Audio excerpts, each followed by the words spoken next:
2024 was an interesting year for gaming. In Fortnite terms, it was like if LeBron had an off-season, but then after a brat summer, we had a very demure fall.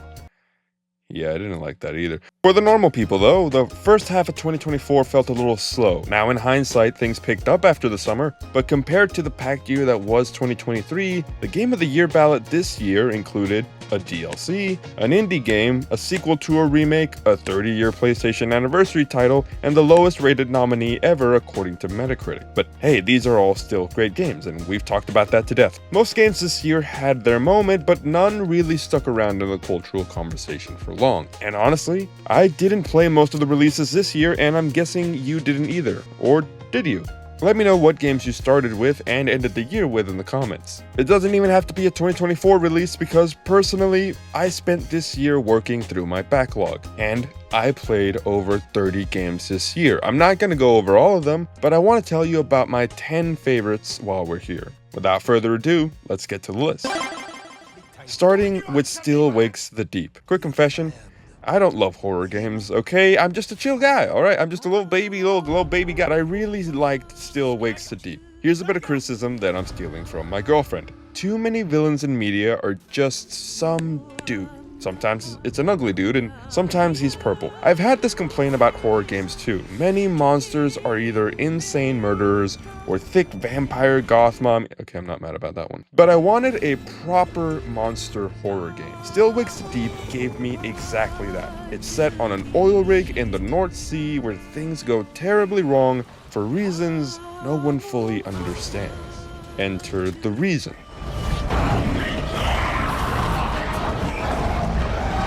This monster is memorable. The way it moves through the dark, cold spaces of the oil rig is psychological horror at its best. It's not the scariest game, and that's good for me. And you'll often spend your time sneaking around the monster or around the rig doing tasks, but it's a short, gripping, and overall amazing experience that deserves its spot on the list for how short it is.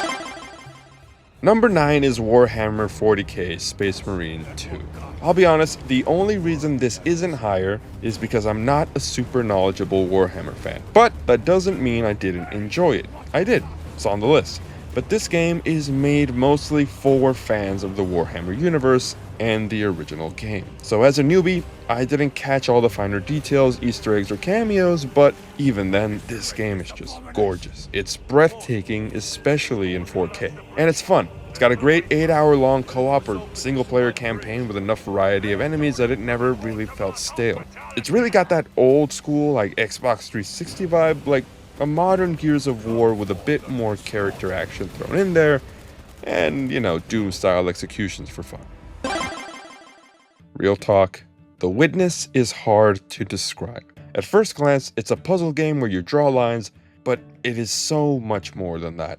The island the game takes place in is divided into distinct areas, each with their own visual theme and unique puzzle mechanics. These puzzles revolve around drawing paths on grids, but what starts as a simple concept evolves into a complex test of logic, perception, and pattern recognition. Because of this, The Witness is more than just a game. It's a meditation about discovery designed to make you question how you see the world and connect the dots, literally and metaphorically. I haven't finished it yet, which is why it's at number 8, but from what I've seen so far, it's a must-play for serious gamers that love the art form.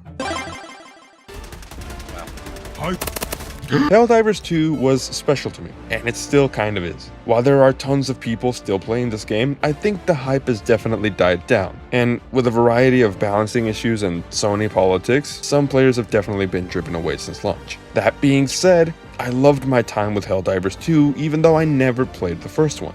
For a third-person shooter running an MMO campaign, I've never felt more immersed into an actual gaming battlefield than I did in Helldivers 2. Helldivers 2 has a way of going between action, power fantasy, and totally horrific suicide mission. It's best played with friends, but really, you don't need to. I just really think that it's a great game overall. Before any other games came out, Helldivers 2 felt like it could have earned a Game of the Year spot in 2024, and it did win a nice award anyway, but I'm looking forward to diving back in eventually.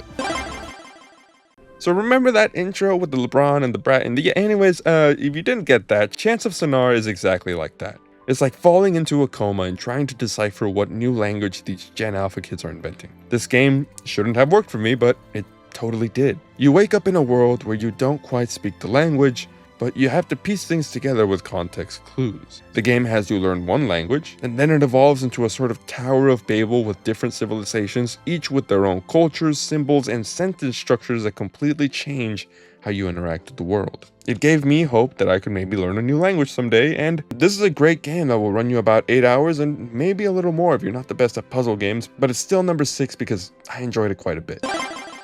Alright, we're in the top 5 now, and here's one you probably didn't expect. Yeah, Cuphead. Even though I played it back in 2017, 2024 was the year I finally beat it, and I didn't do it alone. My good friend Ricardo got the chance to come over for a while, and every day after work we'd crank out a couple of bosses together. Once we eventually beat the 28 bosses in the base game and every run and gun stage, we made our way through the DLC, and let me tell you, it was just as good as a base game. Were there times where we may have been frustrated with each other? Maybe, but Ricardo's just a chill guy like that, and he carried me through a lot of the final stretches of boss fights because I'm just not that good at platform. And again, if I had gone through this game alone like I had in the past, I don't know if I would have put myself through this, even though with the beautiful art style and the catchy music, probably just would have gotten mad and quit again. But Cuphead has Mugman for a reason. It's to prove that you don't have to do everything alone. Also, Ricardo might be criminally insane because he played the whole thing on a keyboard and then proceeded to 100% the game by himself after I finished. What a bad fight. Okay, Cocoon is a tough game to explain. It's like describing the plot of a Christopher Nolan movie because I don't want to. It's a puzzle game where you play as a beetle carrying orbs between different alien landscapes, but here's the twist. You can go inside the orbs and then solve puzzles across worlds, and I'm breaking my brain trying to find the words for exactly how I can explain it, but it's a weird concept. But Cocoon is... it's like you're playing a game in the future almost, and that's a weird praise, but trust me, if you have 4 hours, I beat it in a day, and man, what a day that was. By the way, it's from the creators of Inside and Limbo, and it totally surpassed my expectations. Now at number 3 is Baba Is You. It's a game that is as cute as it is complex. It's a Sokoban style game, meaning warehouse keeper because you push and organize things, where you manipulate rules through words. The puzzles at first are simple. Baba Is You lets you control Baba, but as the game progresses, the rules get out of control. If you want to win, you might have to change the rules. It's a game so deep that it's another one that I haven't beat, but I got far enough to tell you that I will beat it one day, and I'm scared, man. Watch a speedrunner play this and you'll see how crazy it gets. It's a perfect brain teaser, and you can even play it on mobile for $10. I picked up a physical copy from my Switch as well, so there you go.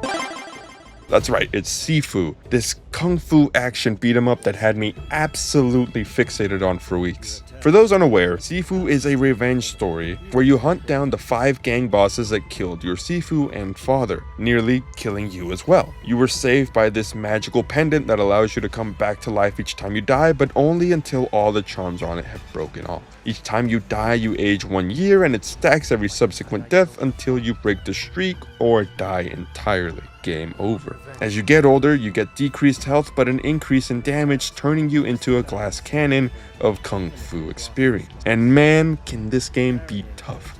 Full honesty, I made it tough for myself on purpose. You start the game at 20 years old, and I was determined to reach the end of the game not 1 year older. I wanted to gain my revenge before I could legally drink, like a good little lad. That meant doing a near flawless run all the way to the end of the boss, then unlocking the faster route, still doing that flawless, then learning a boss's moves and the game's mechanics until I beat the game without dying technically once. By the end of the game, I was a certified master, but it was still pretty hard at times. With so many enemies and a wild variety of them on screen at any given moment, you need to learn how to dodge, counter, parry, break stance, and use weapons to make it out alive of every encounter. Sifu is a game that is easy to learn and hard to master, and my god did it make me want to master it. This is a feeling I've never had from a game before, and it made me believe in the power of my resolve. Okay, so before I get to number 1, here are a few honorable mentions. These are games that I either played and didn't finish in 2024, or played in 2023 and didn't finish until 2024. You ready? Okay. Indiana Jones and the Great Circle is like Wolfenstein with an Indiana Jones twist. Man, is that original? I don't know. Skyrim with guns, whatever. Noida is a game that makes me want to smoke a cigarette every time I play it, and I do not smoke. Slay the Spire is like Balatro, but better. Nah, I'm fucking with you. Look at your face. Look at you. Inscription is like Balatro. Lethal Company is hilarious with friends and terrifying when they all die but you. Tears of the Kingdom took me nearly a year, but reminded me how much I love Zelda and how much I actually kinda do like open world RPGs. Resident Evil 2, plain and simple, is the game that made me fall in love with survival horror. I ended up playing Resident Evil 3, but it's not on my top 10 for obvious reasons. And the two games you probably expected to be number one, Balatro and Astrobot. That's right, I've already gushed enough about both of these games in their own videos, so check those out if you haven't already, but we're running out of time, so here's the number one pick.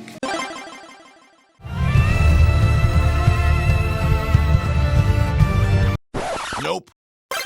It might be a surprise to some, but A Short Hike was my favorite game that I played in 2024, besides Cuatro, of course. This cozy indie game does its job better than most, and that is to capture the simple joy of being a kid exploring the outdoors. Hike to the summit of an island that you're visiting over break. But to quote a cliche, it's more about the journey than the destination. You'll meet animals, complete small quests, and gain new abilities that help you soar higher and climb further. What makes A Short Hike stand out is its charm. It does so much in a short time without feeling overwhelming or drawn out. It's the perfect reminder that you might need to know that everything is going to be okay. Maybe it's not the best game by all standards, but to me, it's the one that I resonated most with this year, and that's what makes it my number one.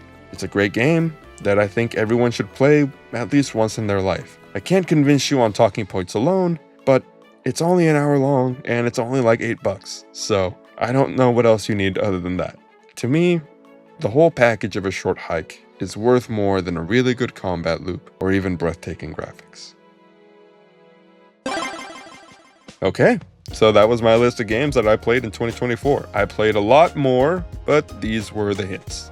Thanks for watching, and let me know if you played any of these games and if they land anywhere on your favorites, or if you're planning on checking them out.